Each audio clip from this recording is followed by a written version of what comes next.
મિત્રો આપણે જાણીએ છીએ કે ચૈતર વસાવાના પત્ની શકુંતલા વસાવાને જામીન મળી ગયા છે, પરંતુ જ્યારે તેઓ જેલની બહાર આવ્યા તો ચૈતર વસાવાએ એવો સંદેશ મોકલ્યો કે તમામ આદિવાસીઓ ખુશ થઈ ગયા હતા। મિત્રો શું છે પૂરેપૂરી હકીકત, ચાલો આપણે વિસ્તારથી જાણીએ।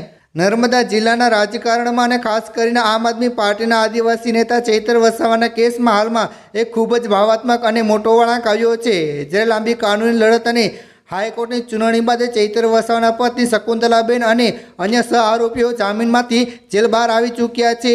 પત્નીના જેલમાંથી મુક્ત થયાના સમાચાર સાંભળીને જેલની 4 દિવાલોની અંદર રહેલા આદિવાસી નેતા ચૈતર વસાવાના મનમાં જે ભાવના ઉછળી હતી અને તેમણે પોતાના વકીલ પરિવાર કે સાથીદારો મારફતે બહાર રહેલા સમર્થકોને ખાસ કરીને પોતાની પત્ની સુધી જે સંદેશ મોકલ્યો હશે તે કલ્પના કરીએ તો અત્યંત હૃદયસ્પર્શી બની રહી છે।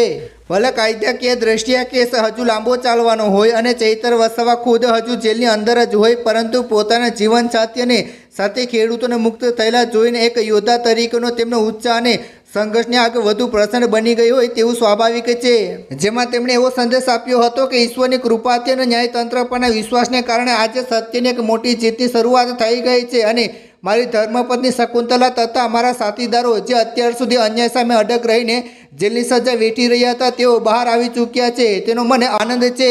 ચૈતર વસાવાએ પોતાના સંદેશમાં ખાસ એ વાત પર ભાર મૂક્યો હતો કે હું શરૂઆતથી જ એવું ઈચ્છતો હતો કે ભલે મારે જેલમાં થોડો સમય વધુ વિતાવવો પડે, પરંતુ મારા પર અને મારા પરિવાર પર જે ખોટા કેસનો બોજ નાખવામાં આવ્યો છે તેમાં પહેલાં મારા સાથી અને નિર્દોષ આદિવાસી ભાઈઓ તથા મારી પત્ની મુક્ત થવા જોઈએ। અને આજે જ્યારે તે સપનું પૂરું થયું છે ત્યારે મને સંપૂર્ણ વિશ્વાસ છે કે આગામી સમયમાં ન્યાયતંત્ર દ્વારા અમારી સાથે પણ થયેલા અન્યાયનો પણ અંત આવશે અને મને સત્યનો વિજય થશે।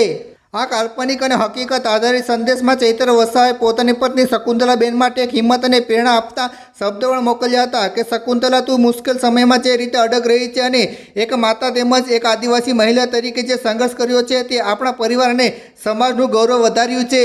હવે જ્યારે તું બહાર આવી છે ત્યારે તારે જરાય નબળા પડવાનું નથી, પરંતુ આપણા બાળકોની સંભાળ રાખવાની છે ને ગુજરાતના ખૂણે ખૂણોથી આપણા સમર્થનમાં ઊભા થયેલા હજારો આદિવાસી ભાઈઓ બહેનોને હિંમત આપવાની છે।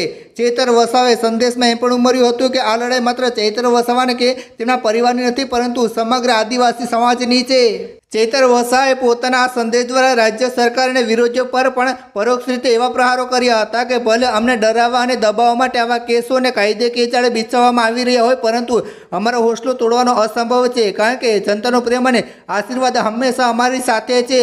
આગામી દિવસોમાં જ્યારે ચૈતર વસાવા માટે કાનૂની રાહે જામીન કે સજા પર રોક મેળવવાની અરજીઓ કરવામાં આવશે ત્યારે આ હોસલો અને જનસંબંધ તેમની સૌથી મોટી તાકાત સાબિત થશે અને આખું વિવાદ ગુજરાતના રાજકારણમાં એક નવો જ ઇતિહાસ રચવા માટે આગળ વધી જશે। મિત્રો, તમે આ બાબતે શું કહેવા માંગો છો? નીચે કમેન્ટ કરી જરૂર જણાવજો અને જેમ બને તેમ વિડીયો શેર કરો, લોકોને દેખાડો। ધન્યવાદ।